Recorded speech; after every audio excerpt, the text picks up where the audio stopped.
Golden Radio Hour.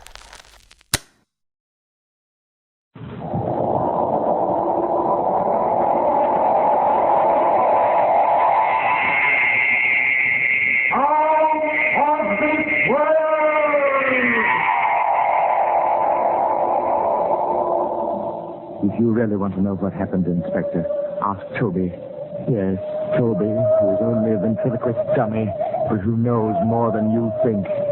If you want to hang me, let him be a witness.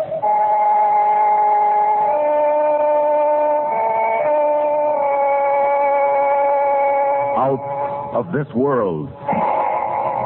Columbia's parade of outstanding stories of those moments when reality turns to illusion, when fancy becomes fact, sharp, shocking fact. Tonight, a remarkable adventure from the successful English motion picture Dead of Night. A story which, for the next half hour, will take you out of this world.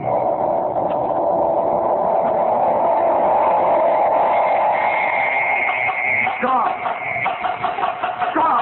Here now, Tompkins, here now. Enough of that noise. You're disturbing all the other prisoners. God, tell me, where's Toby?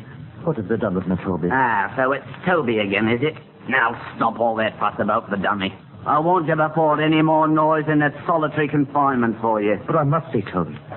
Oh, God, I'll pay you anything if you bring Toby to me. Ah, you ventriloquist, a queer one. All this fuss about a talking doll. He's not a talking doll. Don't you understand? He's Toby. Where is he? What's happened to him? How should I know? Probably safe enough. The inspector will take care of him. Well, you tell the inspector to send Toby back to me. Back to me, do you hear? Tell him I want Toby and I want him right now. Ah, sure. Inspector Dodds will be happy to do anything you say. You're an impertinent fellow. Oh, yeah, you're a rough one, all right. You're just lucky I ain't in here for murder. Lucky that fella Leswell you shot is coming along, all right. Leswell, whatever happens to him makes no difference to me. I wish he was dead. He tried to steal Toby from me. No, ain't that a pretty thing to say? Ain't you a charge? I'm sorry I caused you any trouble. All I want is one favor. Please, go to the inspector, go to somebody, go to anybody and tell them I've got to see Toby. I've got to see Toby.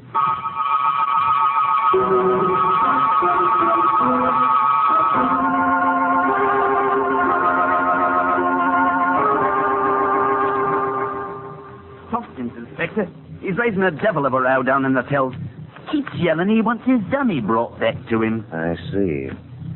Well, if letting Tompkins have the dummy will keep him quiet, perhaps we can arrange it. Oh, good heavens, sir. Is that him there, in the chair? Huh?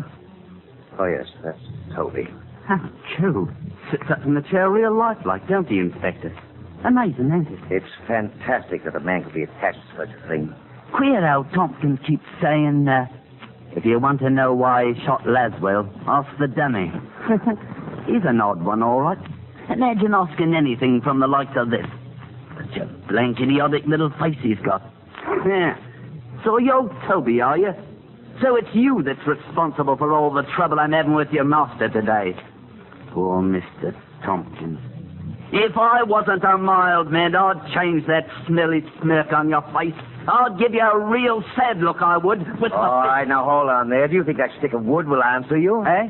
Oh. You know very well only a ventriloquist can make a dummy talk. Well, sorry, sir. I guess I did look a bit foolish. Yes, so before we all do, we'd better get to the bottom of this. God, bring Tompkins up here. Time we had a little talk.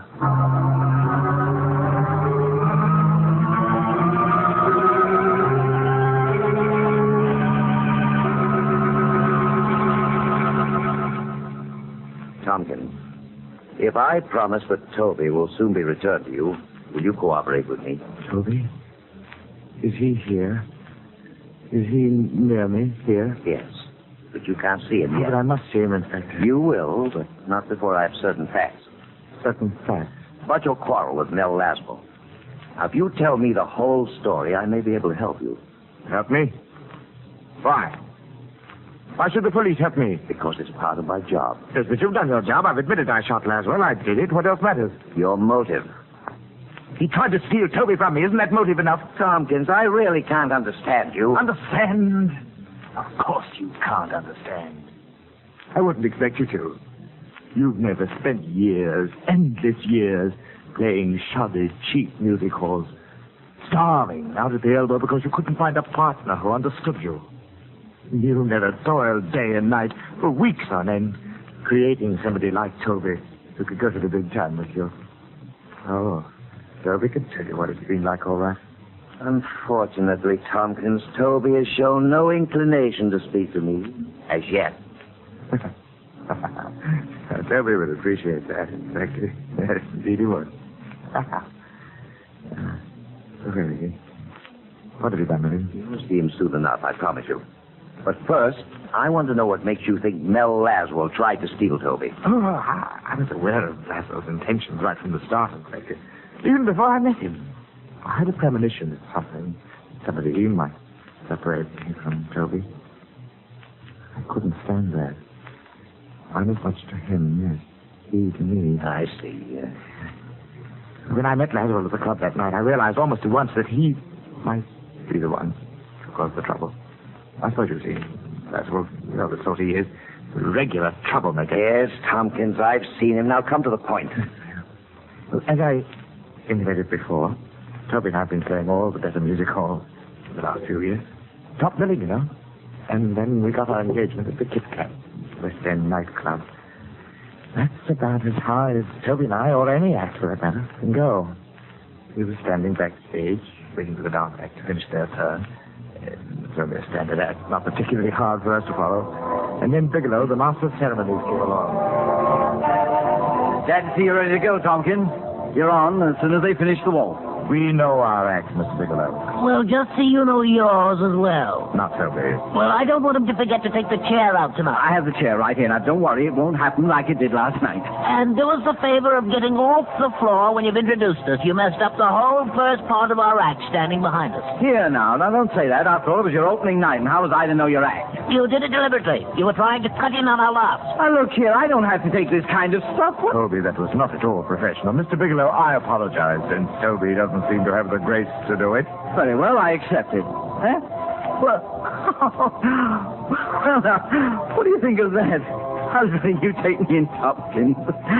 Deuce if I don't get to thinking that dummy is a living thing. Bigelow is a terrible ass, isn't he, Tompkins? By Jove, it's remarkable. Tremendously real, you know, the illusion. Oh, rock. Oh, by the way, you'll want to be particularly good this evening. You have a rival out there. Mm-hmm. Who? Laswell. Mel Laswell, the American. The ventriloquist from the States. Laswell? Oh, don't tell me you haven't heard him on the wireless. Here, look. Have a look. He's at the front table over to the left. Oh, yes. Yes, I see him. And who's the gorgeous young lady? His wife. He's awfully good. World's greatest ventriloquist, I've heard say. I like her. Don't you recognize Presidency, Bigelow? He may be the best, and again, he may not be the best. And you're pretty jealous, aren't you, Tompkins? I'm nothing of the sort. In fact, you'll feel more uncomfortable than ever tonight working in front of a real artist. Now, see here, Toby. But as usual, I'll carry you along. You'll carry me. I'll have you know I carry this out. Please, both of you. Stay out of this, fat mouth. Now, see here, joke's a joke, but when you used to... By George, you took me up the road again, Tompkins. I thought you and this wooden imp were rowing. As though he were human. Imagine me thinking he's actually human.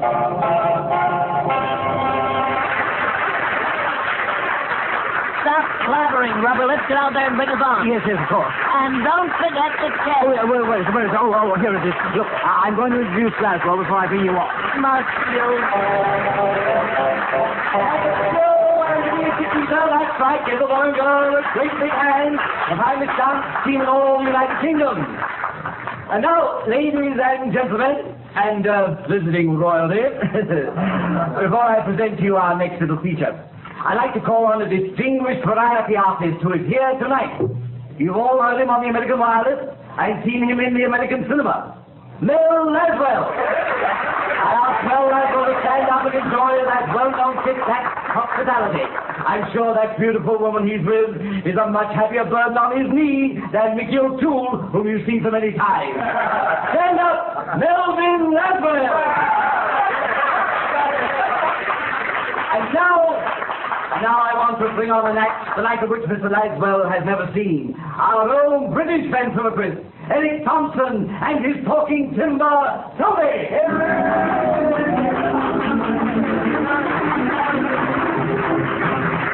Well, good morning, good morning, good morning. Hey, Tompkins, go easy on that morning stuff. How come, Toby? Well, that man over there looks like the truant officer. Why, that shouldn't bother you, Toby. You've been a very good boy, haven't you? Why, yes, but I'm out of school. Out of school? Why? Appendicitis. Out of school because you have appendicitis? No, not because I have it, but because I couldn't spell it. Now, Toby, my lad, you better watch that appendix of yours. After all, people die of appendicitis, you know. And then you'd be a skeleton. I bet you don't even know what a skeleton is. Get a good grip on your nose, darling. That guy's got the worst material in the British Isles. know what a skeleton is? I feel so you're enjoying this. People are watching Well, you. then, what is a skeleton? A skeleton is a lot of bones with all the people scraped off. You know, Toby, I saw a very strange thing the other day. Toby, are you listening to me? I said I saw a very strange thing the other day. All right, you saw a very strange thing the other day. I don't blame the dummy for being Go on, embarrassed. my master. Now, Toby, that's not the proper attitude for a bright lad like you. I said I saw a strange thing the other day. There were 12 men standing under one umbrella, and not one of them got wet. And not one of them got wet. I know the payoff to this gag, but I won't say. And Mr. Laswell knows too, don't you, Mr. Laswell? What goes on here now? Come now, Mr. Laswell, I know you do. You give the answer. Toby, please. Please, darling, this is embarrassing. Well, Say Mr. something. Laswell, If this guy keeps riding me, I will get him for this his act. dummy's dummy says that he saw 12 men under one umbrella and not one of them got wet. Why not, Mr. Laswell? Because it wasn't raining. Correct, because it wasn't raining. Now, you see, Tompkins, everybody knows your joke. I'm humiliated, actually humiliated to be up here with a third-rate ventriloquist like you. Well, if you don't like your material, why don't you try rewriting it? Rewrite it. Did you ever hear of anybody going into St. Paul's and offering to rewrite the Bible? Then just what do you propose to do about it? I'd go to work for Mr. Laswell in a minute if he'd have me. Melvin, may I work for you? No, let's go. Wait, Claudia. May I, Mr. Laswell? Well, I pay Mickey O'Toole 75 cents a week. He'll wind up in my fireplace if you'll work for 50. I work for nothing.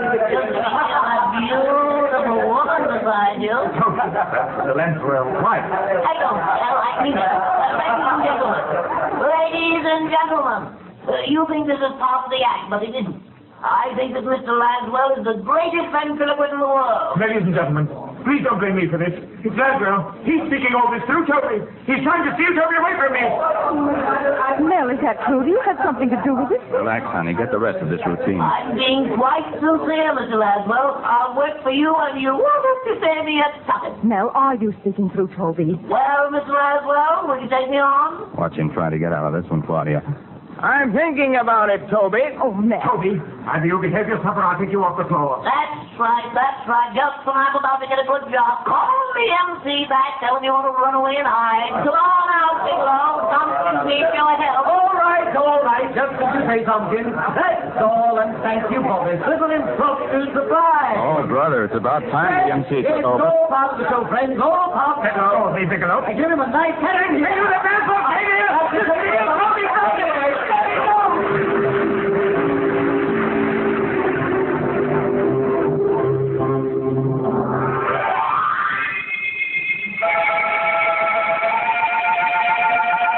That's how I knew, Inspector, that Laswell had taken more than casual notice of Toby. Oh, I could have forgiven him for his interference on the floor of the club. That might have been mere professional discourtesy. But there was something else in Laswell's attitude that made me fear the man. It was his personal interest in Toby. Now, he wanted to separate us. I became certain of this later when he came back to my dressing room pretending friendliness. Anyone in there? Who is it? No, Laswell, Tompkins. Mr. Laswell. Well, Oh, how do you do?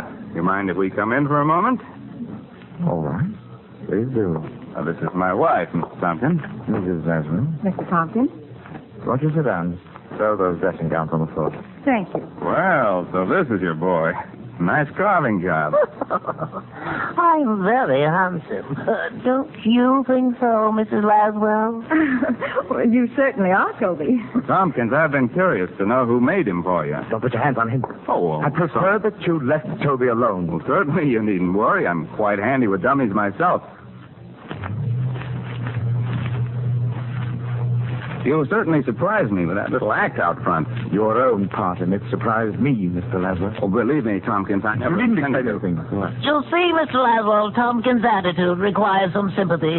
He's quite aware he's not our equal. Keep quiet, Toby. Tompkins, how far does this gag go? That depends on you, Mr. Laswell, and on just why you came to my dressing room. Oh, only professional courtesy. If you've come to make some sort of a bargain for Toby, I am not going to permit it. Now, wait, Mr. Tompkins. I will not have it. Let's wait, Tompkins. I will not permit it. Whatever the Laswells have to say to me is my affair. You might even pretend you're a gentleman and make a grateful exit. Toby, if you're trying to make me look ridiculous... I'm succeeding. Yes, I know. Now go on over behind the screen and get your makeup off. Very well, Toby, but I warn you... Beat it! Pay no attention to him, Mrs. Laswell. I don't. Well, I don't understand. This fellow's amazing. Not at all. He's stupid, really. Constantly interfering in my affairs. Mrs. Laswell, now that we're alone, may I tell you something? Something I'm sure you've heard before. What is it, Toby? That you're very beautiful. That I'm very fond of you, Mrs. Laswell. Oh, now, look here. And whatever Tompkins thinks, Mrs. Laswell, you're really a very nice woman. Well, I'll be... No, I don't like this. Tompkins. Yes? Come out here. Well, what is it? How far do you want to carry a joke? A joke? Either you apologize to Mrs. Laswell right Apologize now for what? for the last crack you just made through Toby. Did I? Listen, you... Really, Mr. Laswell, I don't know what you're talking about. Mel, darling, let's get out of here. You're not going to leave me, are you, Mr. Laswell? Please don't. You're an awfully funny fellow, Tompkins. Don't blame me for all this.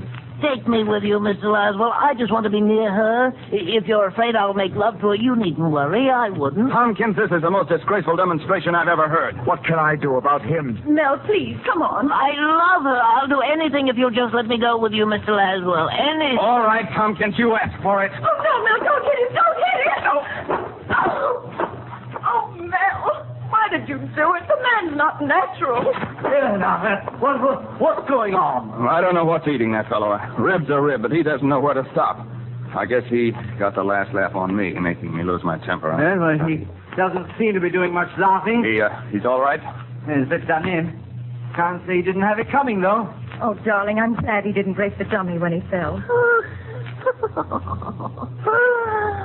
And you do care what happens to me. I love you, Mrs. Laswell.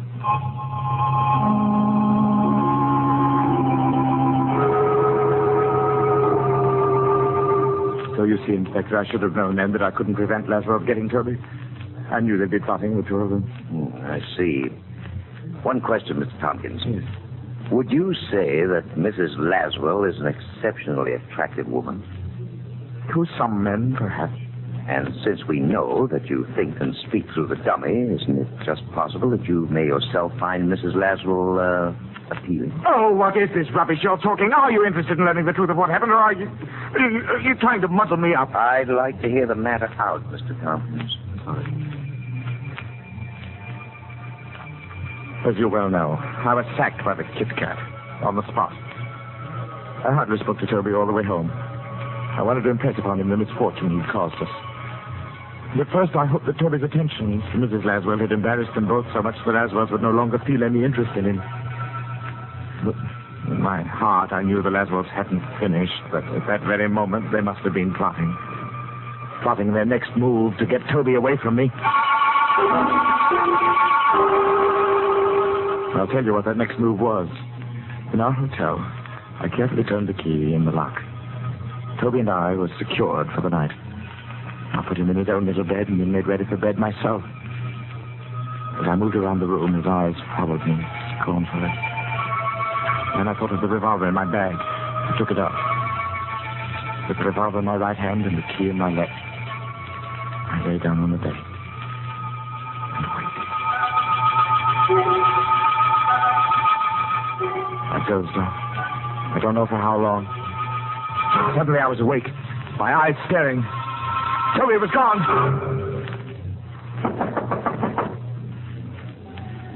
What is it? Laswell, I want to talk to you. Well, be careful. It's Tompkins. The door is locked. Where is Toby?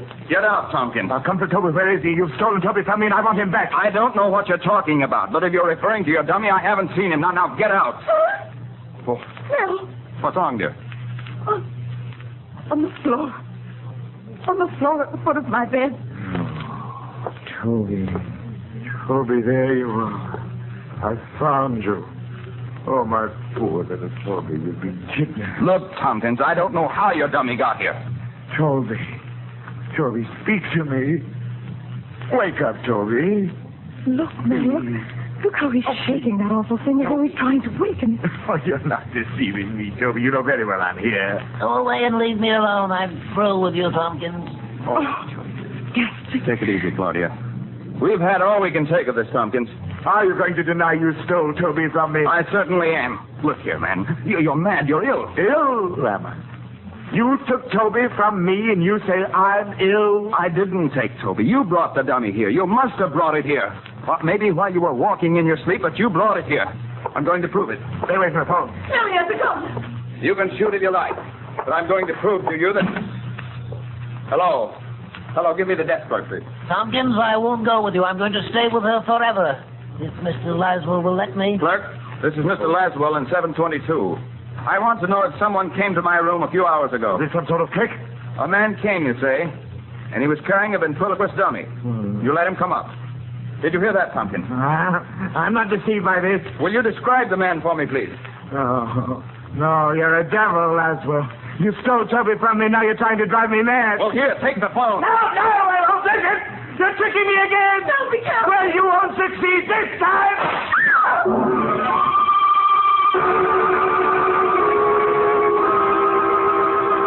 No, I don't deny that I shot Laswell, Inspector, but I believe that provocation was ample. I dare say you will agree. After all, Laswell turned a friend against me. An old and a very valued friend. Remind me very much. Tompkins, in due time, I may ask you to sign a formal confession on the basis of the story you just told me. No objection. I'll sign it. Oh, by the way, Inspector, I wonder if now you might let me see Toby again. Well, I'd like to oblige you, but... It's only for a short while, sir. I thought rather badly about not seeing him, especially after our trouble. And if we were given a little time together, perhaps Toby and I could straighten out our affairs. Well, if you like, I think I can manage it. Perhaps have him brought down to your cell. Oh, thank you, sir. Thank you. Yes. Yes, I'm looking forward to seeing Toby again. I am indeed.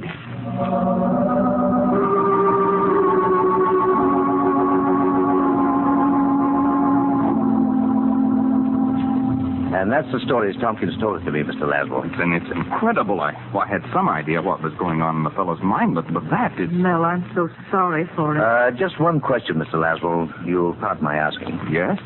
Did you have anything to do with what's happened to the Kit Kat? I mean, you didn't project your voice through Toby. Certainly not. So I thought. This business has me baffled. If I thought Tompkins might be more dangerous than he's already proved. Well, I'm afraid there is that possibility, Inspector. Huh? It may be that Tompkins has become so accustomed to thinking as two persons that the personalities have actually become divided. Is that possible? For one man to have two separate and distinct personalities?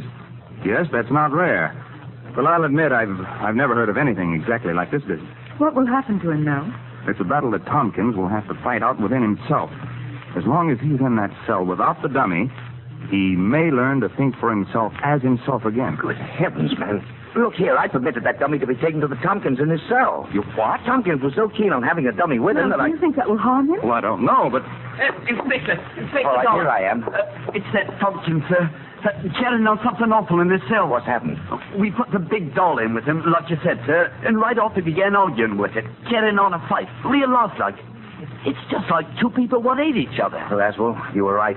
Come on, we'd better get to them before it's too late.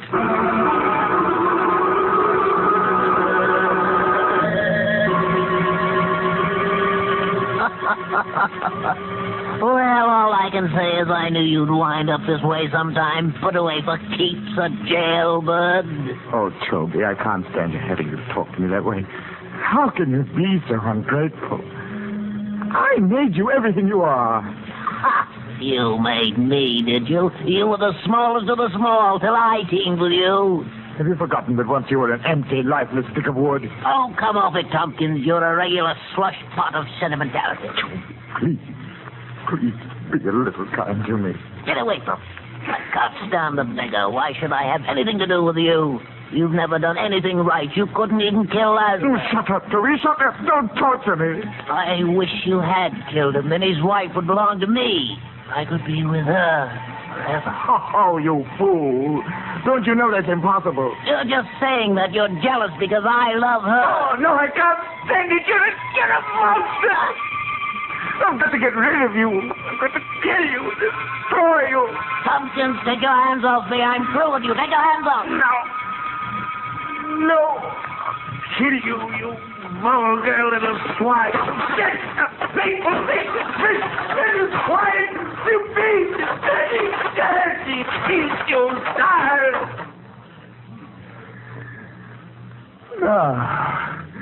Now talk back to me, you little monster. Now tell me I failed at everything. I smashed your face. You can't kill me, Tompkins. No matter how you try, you can't kill me. Come down,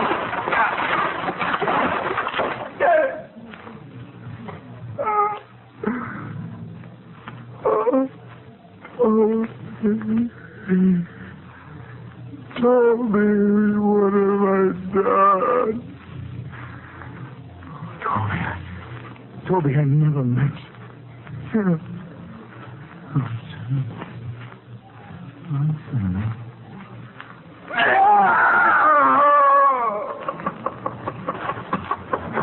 Down this way. There we are. Mel, he smashed the dummy. Steady, Claudia. Oh, it isn't real. It can't be. We didn't reach him in time. He seems to have fainted. I guess we better see what we can do for the poor devil. Certainly made a pile of kindling out of his dummy, didn't he? Oh, Mel, what'll it do to him when he sees what he's done to Toby? How is he, Inspector? He's coming around all right. Tompkins, come out of it, fellow. Everything's going to be all right. He's reviving. He's opening his eyes. Come on now, I'll help you sit up. That's a fellow. Feeling a little better now, aren't we? It's dark. He's looking around for the dummy. Here we are, Tompkins. I guess this is what you're looking for. Your tummy's broken up a bit, but he'll be all right. He said he'd kill me, but I told him he couldn't. I killed him. Isn't that wonderful, Mrs. Laswell? Tompkins is dead. Now we can be together forever, the three of us. You want me, don't you, Mrs. Laswell? You've got to want me because I think you're beautiful. And I love you, and I'll be your slave always and always.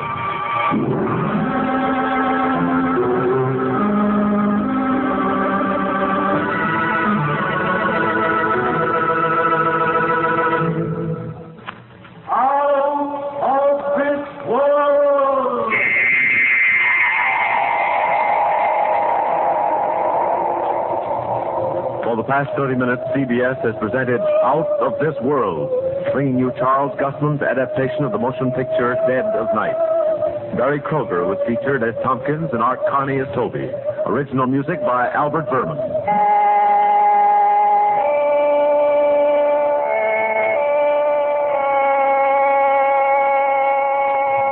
Out of This World is directed by John Mosman for CBS, the Columbia Broadcasting System.